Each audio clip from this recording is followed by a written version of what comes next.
Hello everyone, this is Bollywood singer Gaurav Miditwal. I was runner-up of Colors India's Got Talent Season 8 and I have been into this industry since last 8-9 years. मैंने बहुत सारे shows किए हैं, stage shows, 500 plus. I have performed in many countries, many states, many cities. So आज जो भी एक young aspiring youth होता है ना, वो मुझे ये क्वेश्चन पूछता है कि म्यूजिक में करियर कैसे बनाएं. और अगर मैं उसको और प्रिसाइजली बोलूँ तो music as a business. Because आज जब हम हमारे पेरेंट्स को कन्विंस करते हैं ना, कोई भी एक एग्जाम्पल लेते हैं, एक बच्चा है छोटा, वो बहुत ही टैलेंटेड है कोई भी कैटेगरी में, चाहे वो एक्टिंग में हो, चाहे म्यूजिक में हो, XYZ.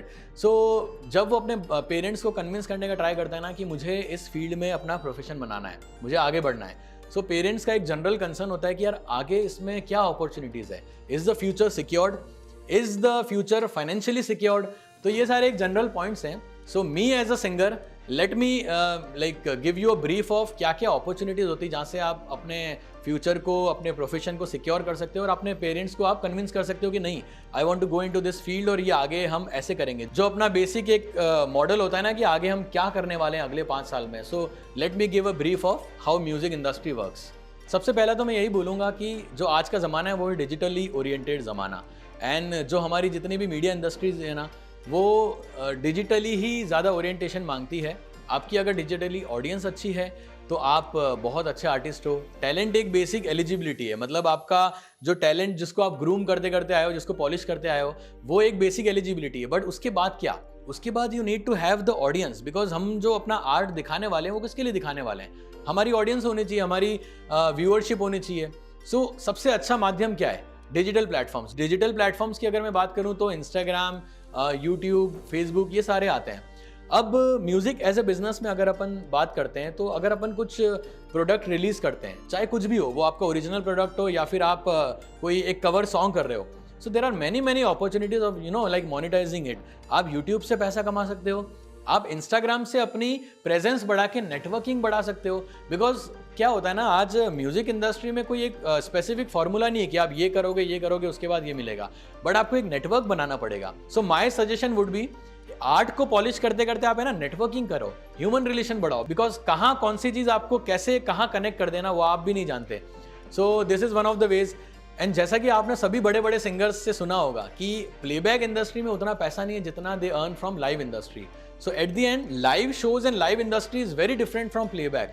जो मोनेटाइजेशन अपॉर्चुनिटीज है, एक बार आप ब्रांड बन गए, आपकी ऑडियंस हो गई, सो आप डिजिटली जो चीज प्रेजेंट कर रहे हो, लोग चाहेंगे कि आप उसको फिजिकली भी प्रेजेंट करो, आप सामने भी उनको सुनाओ लाइव कॉन्सर्ट्स में.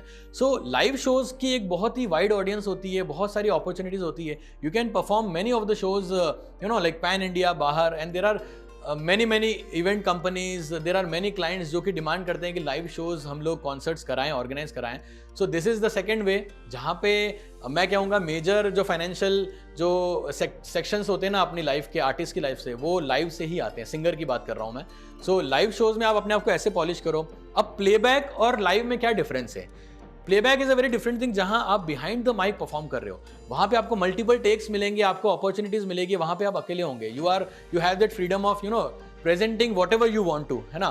But live stage is very different. Live में you need to be a performer. अब एक सिंगर होना और एक परफॉर्मर होना बहुत अलग बात है. जब आपके सामने मैं कहूँगा एक बेसिक अगर 500 या 1000 की ऑडियंस भी है, तो आप सिर्फ सिंगर बन के आपका स्टेज प्रेजेंस नहीं बढ़ा सकते. You need to be a performer. आपको अपने कुछ वैल्यूज इंप्रूव करने पड़ेंगे अगर आपको लाइव इंडस्ट्री में अच्छा जाना है. तो आपको एंगेजमेंट आना चाहिए. आप कैसे नॉन स्टॉप 2 घंटा परफॉर्म कर रहे हो, आपको आपकी फिजिकल हेल्थ पे भी बहुत ध्यान देना पड़ेगा. Because performing for like 2 hours is not that easy on stage, that too with audience interaction. बहुत कॉन्फिडेंस चाहिए होता है. तो आप इन सब चीज़ों को पॉलिश करो. बिकॉज लाइव इंडस्ट्री में पैसा बहुत है. प्रैक्टिकली बताऊं ना तो जितने भी बड़े सिंगर्स और बड़े म्यूजिक लेजेंडरी सिंगर्स और आर्टिस्ट हैं, वो लाइव इंडस्ट्री से ही कमा रहे हैं. ये एक सेकेंड प्लेटफॉर्म हो गया. तीसरी चीज़ हो गई, अब जो लोग इंडिपेंडेंट इंडस्ट्री में अपना नाम बढ़ाना चाहते हैं और कमाना चाहते हैं. बिकॉज हमने लास्ट कुछ सालों में देखा है कि there are many independent artist जो अपने ओरिजिनल्स को रिलीज करके अपनी ऑडियंस बना चुके हैं and they are doing so good. तो ऑडियो प्लेटफॉर्म्स एक तीसरी चीज़ हो गई जहाँ पे आप अपने गाने रिलीज कर सकते हो. बहुत सारे डिस्ट्रीब्यूशन प्लेटफॉर्म्स है जहाँ पे आप अपने गाने को डिस्ट्रीब्यूट करवा सकते हो, आपकी वाइड ऑडियंस बना सकते हो. स्पॉटिफाई, विंग, जितने भी ऑडियो प्लेटफॉर्म्स है, वहाँ से आपको ईयरली बेसिस पे मोनेटाइजेशन आता है. सो आप इसको डीपली एक बार यूट्यूब ट्यूटोरियल्स में जाना कैसे आता है वो मैं अभी समझा नहीं पाऊंगा because we have time boundation. But Spotify से you can release your independent originals, अपने ओरिजिनल प्रोडक्ट को रिलीज करके वहाँ से आपको रॉयल्टीज आती है। चौथा, एक बहुत प्रैक्टिकल बात बताऊंगा, जैसे मैंने अभी एक चीज़ बोली थी कि यार आपकी जितनी ऑडियंस है ना, आप उतने बड़े आर्टिस्ट हो। आपकी जैसे जैसे ऑडियंस बढ़ती है, आज के टाइम की अगर मैं बात करूँ ना, 2024 में अभी हमें 2025 भी आने वाला है, तो अभी जितना भी डिजिटली ओरिएंटेशन हुआ है ना, वो ये हुआ है कि बड़े बड़े लेबल्स और बड़े बड़े प्लेटफॉर्म्स उन आर्टिस्ट को टारगेट करते हैं अपने प्रोजेक्ट्स के लिए जिनके पास पहले से ऑडियंस है।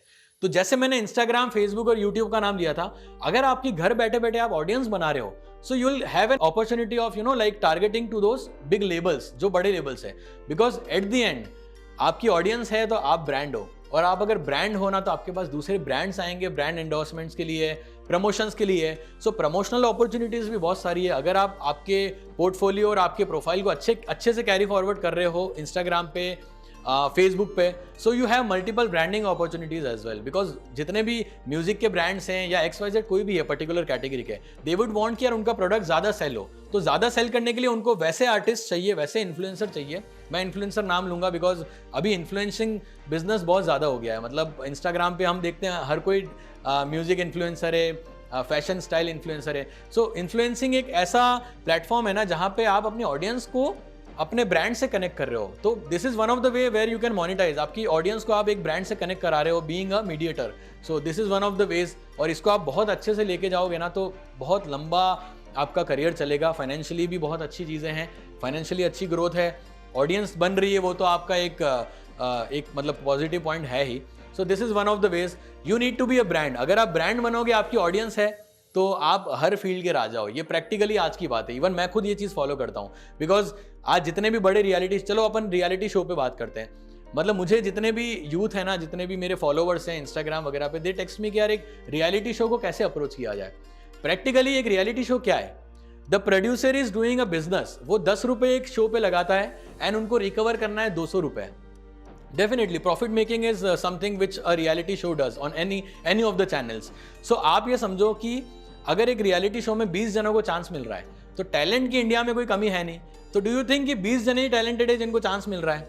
सो प्रैक्टिकली अगर सारे टैलेंटेड जितने भी आर्टिस्ट हैं अपने इंडिया के, उनको अगर टीवी पे दिखाना हो ना, तो हमको है ना 100 क्या 1000 भी ज़्यादा, 1000 भी कम पड़ जाएंगे टीवी प्लेटफॉर्म्स और टीवी शोज।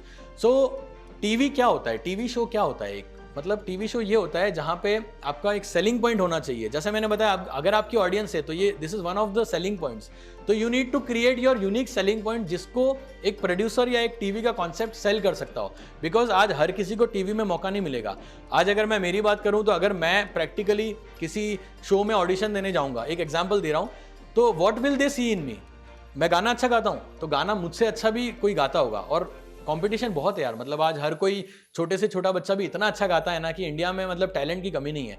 बट मेरा क्या सेलिंग पॉइंट है जो उस चैनल को सेल करके दे रहा है, या मेरे को वहां पे ले जाने के लिए उनको कुछ फायदा हो रहा है। So I need to create the selling points. Selling point कैसे आएगा? आपकी प्रेजेंटेशन, आपका ऑरा, आपकी कंसिस्टेंसी। जैसे कंसिस्टेंसी एक वर्ड, कंसिस्टेंट होना एक बहुत ज़रूरी है। Because what you are posting daily is seen by your audience. और जितना आप ज़्यादा दिखोगे ना, उतना ज़्यादा बिकोगे। एक फ्रेज आजकल बहुत चल रहा है कि जितना दिखना है उतना बिकना है, जो दिखेगा वो बिकेगा। सो दिखेगा वो बिकेगा एक प्रैक्टिकली बहुत बड़ी चीज़ है। आप जितना ऑडियंस को दिखोगे, उतना साइकोलॉजिकली आप ज़्यादा बिकोगे, उतना आपका ऑरा रहेगा, उतनी आपकी मल्टीप्लिकेटिव चीज़ें रहेगी। आपके आर्ट में ले लो, आप एज अ ब्रांड ले लो।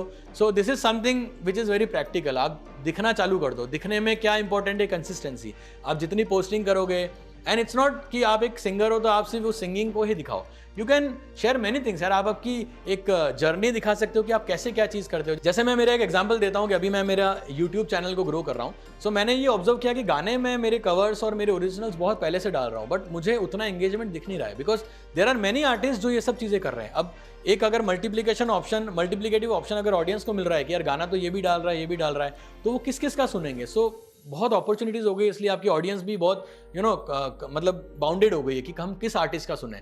तो मैंने अभी क्या किया ना, मैं जितना भी लाइव शोज में परफॉर्म करता हूँ ना, मैं जहाँ भी जाता हूँ, I create a vlog of कैसे चीज़ें चलती है, कैसे एक लाइव शो होता है। So right from my travel to my sound check to my live performance, कैसे एक शो, लाइव शो होने के पीछे क्या स्टोरी होती है, कैसे कैसे टेक्निकल बाउंडेशंस होते हैं, क्या टेक्निकली चीज़ें रिक्वायर्ड होती है एक लाइव कॉन्सर्ट्स होने में। बिकॉज ऑडियंस आती है एज ए स्पेक्टेटर वो देखती है एक आर्टिस्ट परफॉर्म कर रहा है, बट उसके स्टेज के पीछे के जो चैलेंजेस हैं वो मैं अपने व्लॉग में दिखाता हूँ कि कैसे एक साउंड चेक होता है, क्या क्या इंस्ट्रूमेंट्स यूज होते हैं. सो दिस इज समथिंग जो मैं इन्फॉर्मेटिव लोगों को शेयर कर रहा हूँ अपने फील्ड से रिलेटेड. तो try to create a content जो लोगों को कनेक्ट करे. उससे क्या होगा ना, आपकी ऑडियंस बनेगी. और मैं फिर से उसी पॉइंट पे आऊँगा, जितनी आपकी ऑडियंस है उतना आपका मल्टीप्लिकेशन है एज एन आर्टिस्ट, उतनी आपकी रीच है डिजिटल प्लेटफॉर्म्स पे, उतने ज़्यादा आप बड़े ब्रांड बनोगे. और जितना ज़्यादा ब्रांड बनोगे ना, उतना ज़्यादा आपके पीछे पैसा अपने आप आएगा. Because it's all about like being consistent and being a brand. अब वापस मैं एक उस पॉइंट पे आता हूँ, पेरेंट्स को कन्विंस करने का.